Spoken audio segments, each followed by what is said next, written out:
Doctor صاحب ذرا بتلائیے، انبیاء کرام علیہم السلام کے جو تذکار ہمیں ظاہر ہے ان کی سچائی کے ملتے ہیں بشمول امام الانبیاء کے، فرمائیے ذرا قرآن پاک کیا کہتا ہے اس حوالے سے؟ جنید صاحب، جب قرآن پاک کے اندر ہم انبیاء کرام کے صدق کے بارے میں جاننا چاہتے ہیں، پہلی بات تو یہ کہ قرآن کریم خود ایک کتاب صدق ہے. درست، سب سے بڑی سچائی خود قرآن مجید ہے 100%.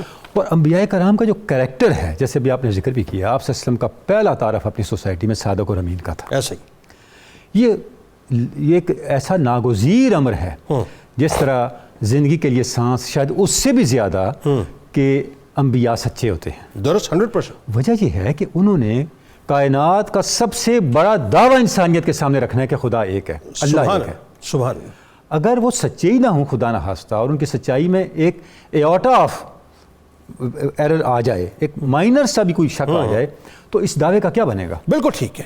دیکھیں، توحید کے دعوے کے اوپر آپ کے پاس کوئی سینسس پر بیسڈ وٹنس نہیں ہے، ریزن پر بیسڈ وٹنس نہیں ہے. بالکل ٹھیک. اگر وٹنس ہے تو قول انبیاء ہے. اللہ اکبر.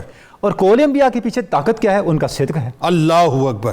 کچھ بھی ہوا، یہ وہ ہستیاں ہیں جنہوں نے کبھی جھوٹ نہیں بولا. اللہ اکبر. دیکھیں، علامہ اقبال کے پاس کچھ پڑھے لکھے لوگ آئے، انہوں نے کہا جی آپ اتنے بڑے فلسفی ہیں اور آپ خدا کو مانتے ہیں، اس کا کوئی آرگومنٹ ہے؟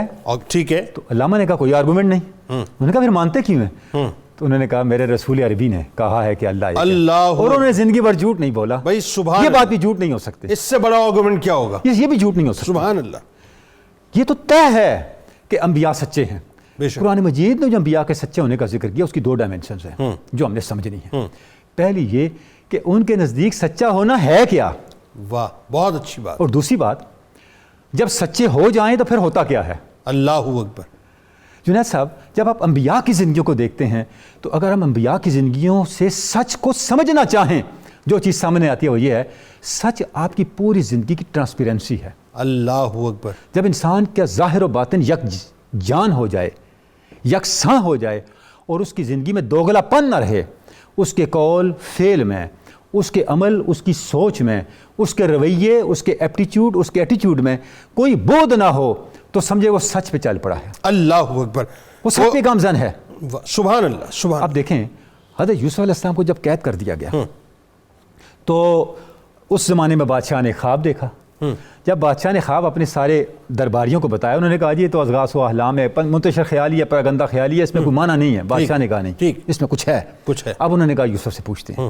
تو کہا جاؤ یوسف سے پوچھ کے آ جاؤ. بالکل ٹھیک. جب بادشاہ ہی کارندے ہرکارے یوسف علیہ السلام کے پاس پہنچے تو انہوں نے کیا کہا؟ انہوں نے کہا یوسف ایھا الصدیق افتنا فی سبع بقرات.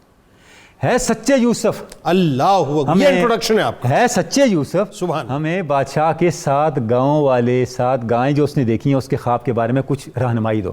سبحان اللہ. اب مجھے یہ بتائیں، کون سا ایسا معاملہ تھا زندگی میں جو عزیز مصر کے دربار میں پیش آیا اور جہاں جھوٹ اور سچ کا معاملہ تھا، اور یوسف علیہ السلام نے لوگ جھوٹ بول رہے تھے اور یوسف علیہ السلام سچ کر رہے تھے؟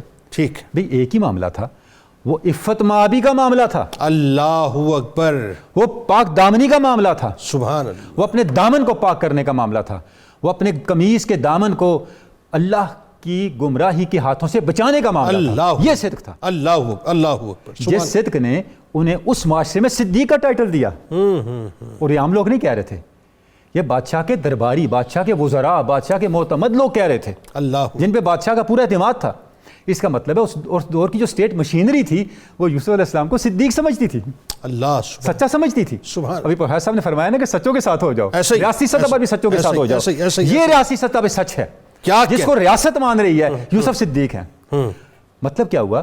انبیاء کا سچ جو ہمیں بتاتا ہے وہ یہ بتاتا ہے کہ جب آپ سچ پہ ہوتے ہیں تو آپ کی زندگی ہر لحاظ سے ٹرانسپیرنٹ ہوتی ہے. دیکھیں نا، وہ امام بخاری علیہ رحمہ کا جو قول ہے نا کہ سچ بولنے والا ہمیشہ دلیر ہوتا ہے، کیونکہ اس کے پاس چھپانے کے لیے کچھ بھی نہیں ہوتا. دیکھیں جی، ایک جملے کا اس میں اضافہ کر لیں، سچ بولنے والے اس لیے دلیر ہوتا ہے کہ اس کے مخالف کے پاس کچھ نکالنے کے لیے کچھ نہیں ہوتا. کیا اچھا ہے، کیا اچھا ہے. کیا نکالے گا اس سے؟ اچھا، جو تھا اس نے پہلے سامنے رکھ دیا. کوئی ایسی چیز چھپائی نہیں ہے جو چھپانے کے قابل ہو، اور جس کے نگل جانے سے اسے کوئی غم لاحق ہوتا ہو، اس طرف جانا ہی نہیں ہے. بالکل ٹھیک. اچھا، اس کے بعد آپ دیکھیں اسی وقت کا میں اسی کو کنٹینیو کرتا ہوں. جب انہوں نے سچ اختیار کر لیا تو ملا کیا؟ نتیجہ کیا نکلا؟ خود یوسف علیہ السلام نے کہا رب قد آتیتنی من الملک وعلمتنی من تاویل الاحادیث. 2 نعمتیں اللہ نے عطا کی. ایک بادشاہی عطا کی، اختیار اور اقتدار عطا کیا. واہ. اور دوسرا تعویل الاحادیث کا علم عطا کیا. اللہ اکبر. باتوں سے حقیقت تک پہنچنے کا علم عطا کیا. کیا اچھا ہے. اللہ نے اتنی جامع ٹرم استعمال کی اچھا ہے. ہے صاحب, یہاں تعبیر و رویا نہیں فرمایا. تعویل الاحادیث کا مطلب یہ جو بات آپ کے پاس آئے آپ اس بات کی اصل تک جا پہنچیں. بالکل ٹھیک. چاہے وہ بیداری میں دیکھی جائے یا خواب میں دیکھی جائے, آپ کو وہ ویژن, وہ بصیرت, وہ شرح صدر حاصل ہو کہ آپ اس بات کی تہ تک پہنچ سکیں. بالکل.